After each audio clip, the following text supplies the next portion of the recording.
Hello, thank you for taking the time to tune into my video about putting larger tires on your vehicle, as large as you can go, without having to get a lift kit or a leveling kit. This is going to be very basic. My name is Dan the Tire Man. I've been in the tire business for about 33 years. If you were to bring your vehicle into my shop, this is how I would figure out whether or not a certain type size would fit on your vehicle or not. Okay, so anyway, the first thing you want to do is kind of look at your vehicle, look at the space that you're working with right here. This Ram 2500, it's a 2014, for instance.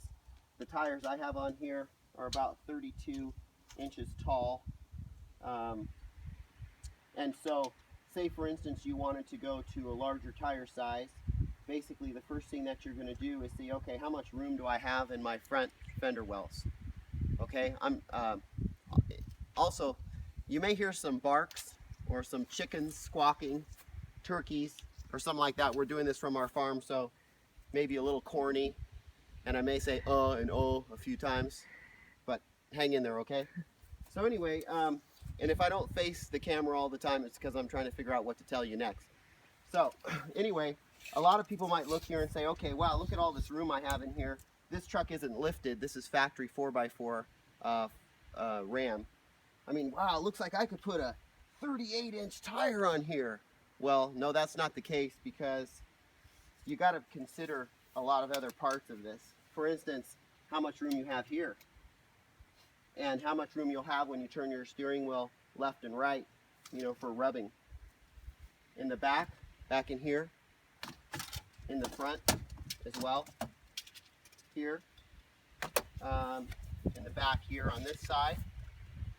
Also, as you go wider, as you go taller with the tire, if you're going wider at the same time, you have to be concerned about the rubbing as well. So I have a list in my pocket of what we believe to be the largest size tires you can fit on several different types of vehicles that are pretty popular today. And so when we're done with showing you how we would do this, what I'm going to do is I'm going to just read that off a little bit, and then we'll post that on our website. That's danthetireman.com, so you can go there and check that out. And so anyway, you've rolled your vehicle into the shop. You want to figure out what's the largest size you can go. And you may have a Ram, you may have a Chevy, whatever you have, GMC, Toyota, whatever. So the first thing to do is going to be first to see what you've got. In this case, this isn't factory, but it's pretty close, and pretty much 31.5 inches tall is what I have here. So what I'm going to figure out is how much taller I can go. I know that it's going to be somewhere in between 31 inches and another, say, 4.5 inches. Somewhere in between there, but not exactly. So what I'm going to do first is I'm going to go ahead and start the vehicle, and I'm going to start turning the steering wheel, and we're going to kind of look and see what we've got to work with. It may be hard for you. You may not have this much room in your fender well to work with. And so in that case, a lot of times you're just going to have to use your hand when you get back into the inside, when you turn your steering wheel, to figure out how much space you have in there, and just kind of, you know, it's trial and error. In the tire business, we've done this so many times where we brought a vehicle in thinking we were going to fit a certain size. We put them on, we weren't thinking, and we ended up putting all 4 tires on, and damn, you hit. And then you got to take them all off again and do it again. So try not to do that if you can help it. Okay, so I'm just going to start it real quick, and I'll show you exactly where you got to be careful. And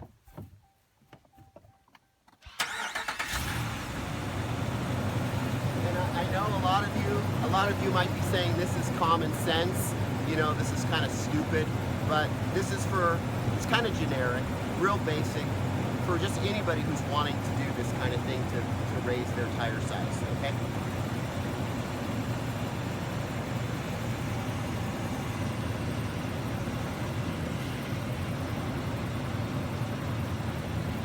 So now, in turning the steering wheel all the way to the right, I can't hold it there myself at the same time. But so you got to know that you've got a little bit more play if you don't have somebody helping you.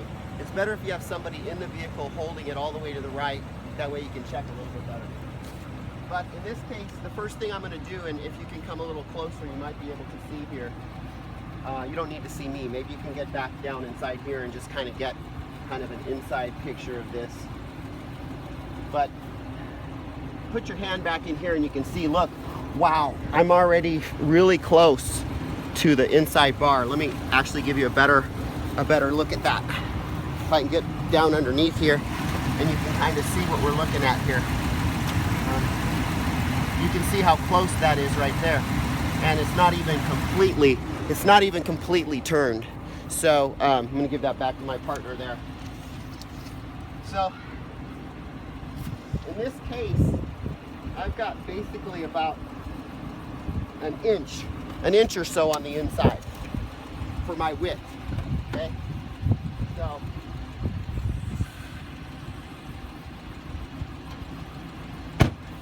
So my height is good. My height is good up to a certain point, but not much. I'd say maybe I'd be lucky to get another inch. So I'm gonna turn the steering wheel back, and I'm gonna check the back side.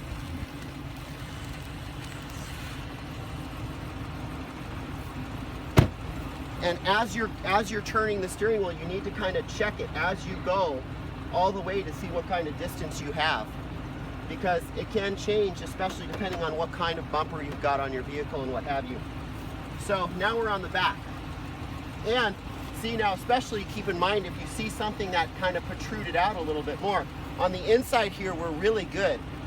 Not much to worry about here. You've got probably 3 inches on the inside. And that's for width again. So if you're putting on I'd say I probably could put a 32-inch tire on this vehicle without any trouble. And as far as width is concerned, I'd probably be okay with about an 11 inches wide. Now that's not taking into consideration the metric sizes. That's in, like you'll have 33, 1250, 17s or 33, 1250, 18s or whatever diameter rim you have and width you have. But there's also metric sizes. This is an LT 275 70/18. That's the tire size on this vehicle. But there's a great tool online. It's called Tacoma World. It has a tire size calculator.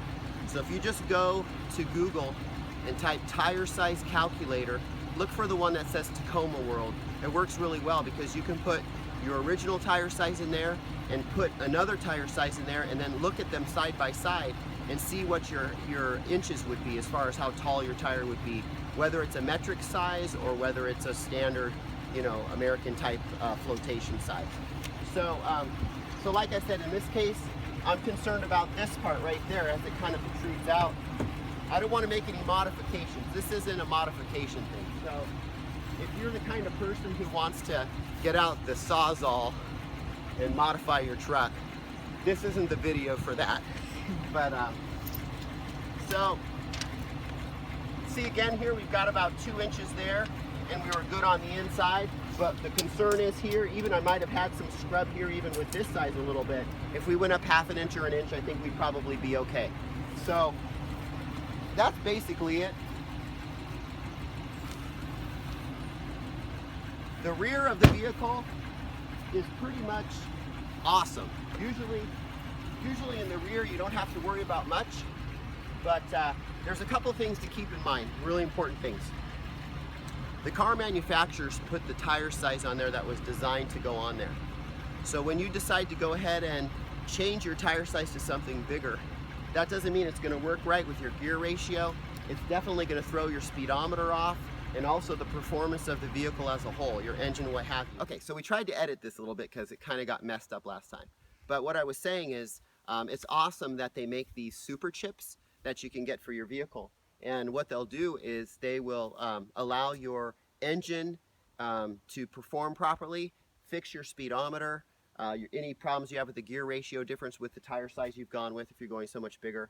Keep in mind that the revolutions per mile are different and all that, so it fixes your speedometer, and that's awesome. So we are Dan the Tire Man. We offer no credit check financing program nationwide. $49 down gets tires and wheels and lifts and all kinds of stuff delivered right to your door. So we're here for you on that. Just go to danthetireman.com if we can help you with that. Thank you for tuning into this video, and I hope that you're safe, do it the right way, be careful, but have fun. All right, send me pictures of your truck. Guys, welcome back from our video that we started about putting bigger tires on your vehicle, the largest you can go to. I wanted to just mention a couple more things before I read you off a list of what we think should be the largest tire in height and width that you can go with on your prospective vehicle. But just a couple things to talk about. We didn't talk in the video, the first video there, about the width of your wheel. The original equipment wheel width can handle only up to a certain width of tire. So if you go up to a really large tire that's really wide, it may not be a recommended width for that wheel. So you'll have to figure out what your original equipment wheel width is and see if the tire manufacturer suggests that you can go to a certain width of wheel for your tire size that you're going to go with. But anyway, here's the list, and I'm just going to read it off to you real quick. So for Ford F-Series 150, we're looking at a 32 inches tall, about 11 inches wide. For the F-250, we're looking at 33 inches tall, 11 inches wide. And this is just a ballpark. I'm not guaranteeing any of these sizes will fit, but this is some trial and error and things that we found. If your suspension is sagging or if you're having any problems with your suspension, you could have a problem with these sizes as well. So on the Chevy Silverado, GMC Sierras, pretty much the same as the Chevys. Your half tons, four-wheel drives would be about 32 inches tall, 11 inches wide. Same with the 2500s, 32, 11 inches wide. 3500s also 32 inches tall, 11 inches wide. Your Ram pickups, they're actually suggesting 33 inches tall, 11 inches wide. So we did my 2500. I was saying somewhere around 32, and I was playing it safe, so I didn't want any rub at all. But 33 inches tall, 11 inches wide. Toyota Tacoma, about a 31.5 inch tall tire, 10.5 inches wide. Toyota Tundra, 32 inches tall, 11 inches wide. Nissan Frontier, about 31 inches tall, 10 inches wide. Let's see, the Chevy Colorado would be about a 31, 10. The GMC Canyon, about 31 inches tall, 10 inches wide. Your Nissan Titan, about 32 inches tall, 11 inches wide. Honda Ridgeline, 32 inches tall, 11 inches wide. Let's see, the Cadillac Escalade EXT, about 32 inches tall, 11 inches wide. You're hearing that a lot, right? So I think you'd be pretty safe if you stay with pretty much a 32-inch tire, right? And let's see, the Chevy Avalanche, 32 inches tall, 11 inches wide. And Jeep Wrangler is probably about 33 inches tall, 11 inches wide.